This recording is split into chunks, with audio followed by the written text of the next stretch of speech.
A lot of teachers talk about the soul versus the ego, and a lot of teachers talk about how we must override the ego, forget about the ego, control the ego, all those different things about the ego being bad and not serving us in any way. Well, from my perspective, we're a spiritual being having a human experience. And in order to be a human, we need an ego. So we are consciousness. Everything is consciousness. Consciousness is experiencing itself through the human vehicle, the body. And in order to operate in this game that we call life, we absolutely need an ego. And the ego is there to keep us safe. So the human experience, in my opinion, is a complex interplay between the part that we call the ego and the part that we call the soul. And there are many different names for those things. So the soul could be awareness, it could be consciousness. The ego is the ego personality construct, the part of us that keeps us safe, the thinking mind. Most of our thoughts come from the ego personality construct. So both aspects are completely necessary to navigate this game. So we need to kind of reach some sort of equilibrium, some sort of balance between the two aspects.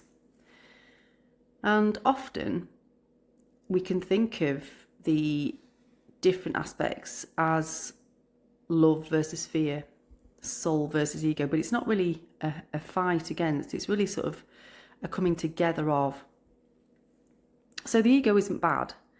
It helps us to keep us safe. It helps us to survive. But what's happened over time is that we have given it too much power, too much responsibility, and therefore it can limit us.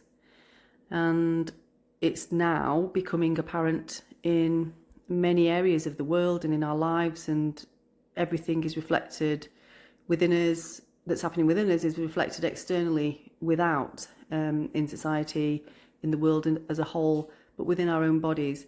We're having that kind of constant conflict between the two. Now, the ego has a lack mentality generally, that there's not enough. There's not enough love, there's not enough money, there's not enough resources, there's not enough time. It's kind of always coming from a lack mentality, and then it brings in fear. So if we contemplate doing something that is a little bit, it's something that we really desire to do, it's something that we're quite passionate about. It might be that we want to leave the corporate world, the kind of business world. We might not want to trade our energy to make money for someone else. We might want to, do things that we feel passionate about, creative things. We might want to really sort of step out and be independent of those things. But the ego's like, no, we've grown up to believe that we must work until we're 65, 67, and then we might have 10 years to enjoy our retirement. So all of those things are kind of being deconstructed right now, and a lot of people are coming to wake up to the fact that actually life is about being happy and being in joy, and those aspects come from the soul. So the soul is now coming online a little bit more as we transition through this period of time. We are able to access more of our authentic self, which is the soul essence of who we are.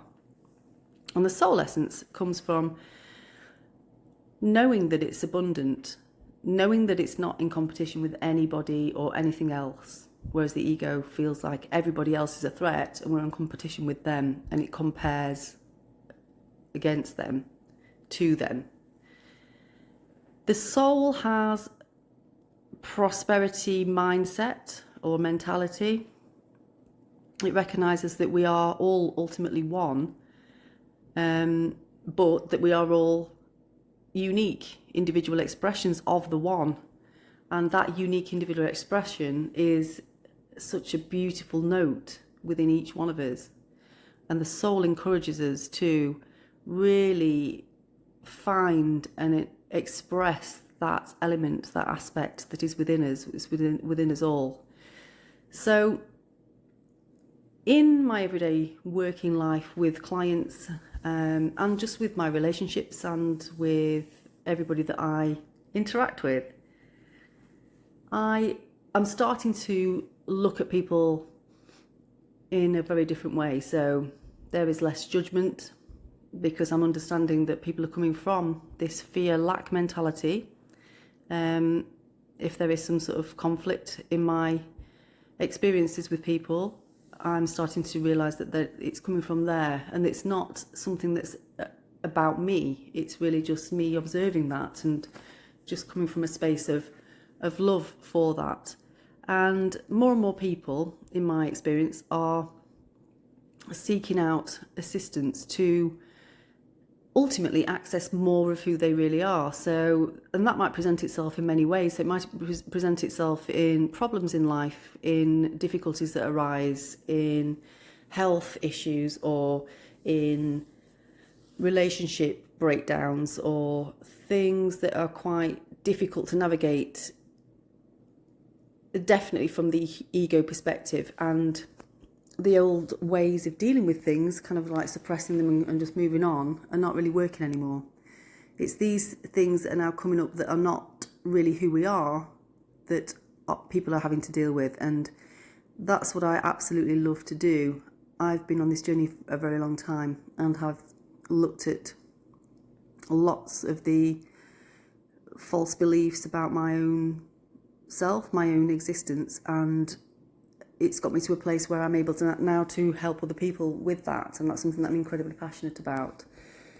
So it's really exciting times, actually, and we're really lucky to be having this experience right now as we go through this more embodiment of who we actually are in this realm, in this reality, because we are all infinite beings having a human experience right now, and it's temporary, and it's there to be enjoyed, and we don't need to wait until we retire or till we die to have some sort of enjoyment. We can start to really calm down that ego. It just has been given too much responsibility. So it's now about thinking about, where am I coming from? Am I coming from love, or am I coming from fear? And if we're coming from fear, we can more or less guarantee that that's coming from the ego construct, the ego personality construct, which is desperate to keep us safe, and it perceives some sort of threat in our environment, and it's just kind of kicking off and creating mayhem, because it's like, oh no, we best not do that, because, and then it's sort of, really, we have a bit of a fear-based reaction to do with the things that we might be thinking about doing. So ultimately, what I'd like to say with this video is, am I coming from love, or am I coming from fear? And if you're coming from fear, then what can you do to just alleviate the, that fear mentality? You can see that ego construct is a little gremlin on the shoulder, although it's doing, it feels like it's doing its job. It feels like it's doing that job, but we've given it too much responsibility. So it's now about taking some of that back to our soul essence and allowing that to come online a bit more, because it will always keep you safe, and the ego then can just go back to its actual role, which is just to keep us physically safe in this physical body and not all of the other things. So again, are you coming from love, or are you coming from fear?